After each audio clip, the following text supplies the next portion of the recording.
Hey, it's Ryan Reynolds here from Mint Mobile. Now, I was looking for fun ways to tell you that Mint's offer of unlimited premium wireless for $15 a month is back. So I thought it would be fun if we made $15 bills. But it turns out that's very illegal. So there goes my big idea for the commercial. Give it a try at mintmobile.com/switch. Upfront payment of $45 for 3-month plan, equivalent to $15 per month required. New customer offer for first 3 months only. Speed slow after 35 gigabytes if network's busy. Taxes and fees extra. See mintmobile.com. With a major selection of the looks your kiddos love, starting at just $4 in the Walmart app, a new school year means a stylish new them. Who knew? Find skater skirts and Crocs that say, I'm casual but cool. Sparkly sneakers that say, it's my classroom, you're just learning in it. And preppy polos that say, I'm the teacher's pet, even if they're mommy's menace at home. Find their favorite styles starting at just $4 in the app. The Walmart you thought you knew is now new. Hey everyone, it's your girl Breeny Lee, and welcome to the Pep Talk podcast, where we have real, raw, relatable conversations with the pep talk you need. You have the power to create your future with the choices that you make today. What do you bring to the table? Baby, I am the table. Love yourself a little bit more than that, ladies. Come on. Dust settles, queens don't. And don't forget, know your worth and then add tax. Period. We're going to be talking about the difference between high standards and high expectations. I feel like we get the two confused. So when someone tells you to lower your expectations, you think they are telling you to lower your standards or to settle, okay? And you know Breeny is queen of not settling, knowing your value and adding tax, okay? So I would never tell anyone to lower their standards. However, there is a big difference between having high standards and high expectations. Guess which one is wrong? So I talk a lot on my channel about having high standards, and the reason why I do talk so much about it is because I feel that there are a lot of women whose standards are not high enough. So I have videos on that already, so I'm not going to beat a dead horse. However, there are others on the opposite end of the spectrum who have unrealistic expectations when it comes to relationships and dating. I just want to level the playing field today. So let's get into it. So in one of my videos, I spoke about deal breakers, standards, preferences, and expectations, okay? And I spoke about the differences between those four. And the problem today is a lot of people have them upside down. So instead of being so secure and so sure about their deal breakers and standards, they are so sure about their preferences, they are so sure about their expectations. And so they wonder why they always end up disappointed or heartbroken. So let me break down these four things as it relates to dating, finding the one, and relationships. A quick summary. Deal breakers are the things you cannot live without. You feel like if you were to compromise on this thing, you'll be compromising on who you are, your values, your principles, everything. Deal breakers are cannot live without. Moving on to standards. Standards are your basics. For example, he has to have a job. He can take care of himself. He's not a cheater. He's not abusive. He's not a drug dealer. He's not a criminal. He's a nice person. Just the bare minimum standards, okay? Moving on to preferences. These are the things that you would prefer in a guy. Light hair, light eyes, dark eyes, tall, thin, fatter, shorter, blue eyes, green eyes, brown eyes, whatever.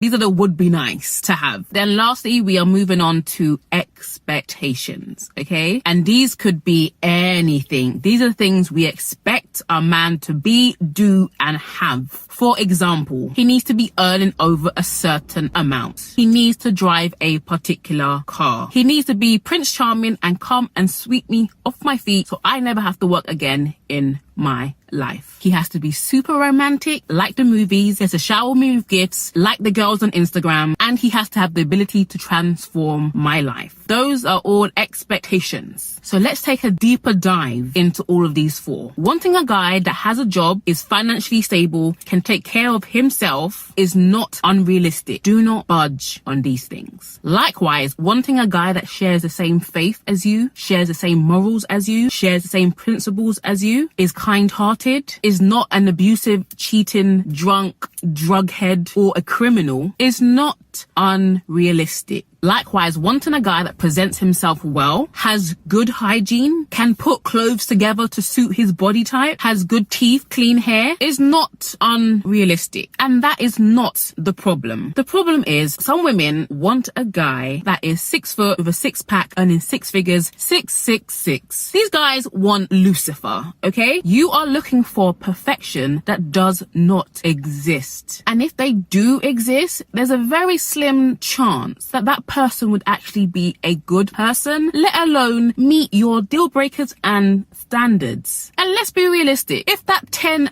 does exist, that 666 guy does exist, what are the chances that he would choose you out of everybody that he can get? At that point, he is the prize. Because I know for sure I'm not a 10. And you know for sure you are not a 10. And one of the biggest problems is that a lot of women rank themselves how they would rank other men. You say to yourself, I'm doing well in life. I've got a good job. I own my own house. I'm driving a Mercedes. I have my own business. I'm doing pretty good for myself. I should be able to get any man I want. Yeah, if you was a dude, you pretty much could. So the kind of stuff you're leading with in the dating game, degrees, jobs, material item, cars, houses, all those kind of things would be good things to lead with if you was a man. So unless you're trying to impress another woman, you cannot only lead with those things. Those things do not impress men. Practically, they could care less. To most men, that is their job to have those things in order. They're not necessarily looking for that in their woman, which is why if you feel like you have a lot going for yourself, you can easily compare yourself to another woman that is married, another woman that's in a stable relationship, and think to yourself, she ain't got all this going on. How did she get him? Because men don't care about the things that we care about. And that's on period. Men want to know that he can build a home with you, not just have a house, but build a home with you. Men want to know that you will be a good teammate. He wants to know that you will respect him, that you will support him, that you will be a kind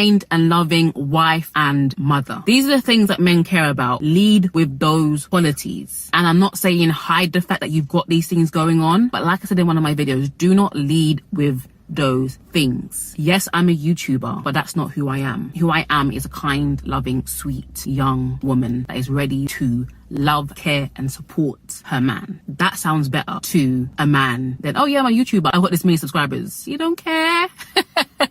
We really think men care about those things. They don't. So we've got to stop thinking that because we have all of these credentials, we deserve to have a good man. No, good men want good women. And you're going to attract what you are on the inside. And the fact still remains that a good man wants a good woman. It's that simple. So all of the things that you do on the outside, all of the credentials that you have on the outside, all the things that you do externally to make yourself a good catch, turn that inwards and do that eternally. Make sure you're working on the inside as much as you are on the outside. Because listen, a man can think you're beautiful and that is great. Men want beautiful women, okay? But once he has sampled your beauty, once he has tasted your beauty, there's not much left. It's the same way as if I wanted a guy that was so gorgeous. There's only so much I can stare at him and be like, I feel like we get turned off easily when someone is only presenting their physical attributes. It's like, knock, knock, is anyone else in there? All the success that you are pursuing in the world, turn that inwardly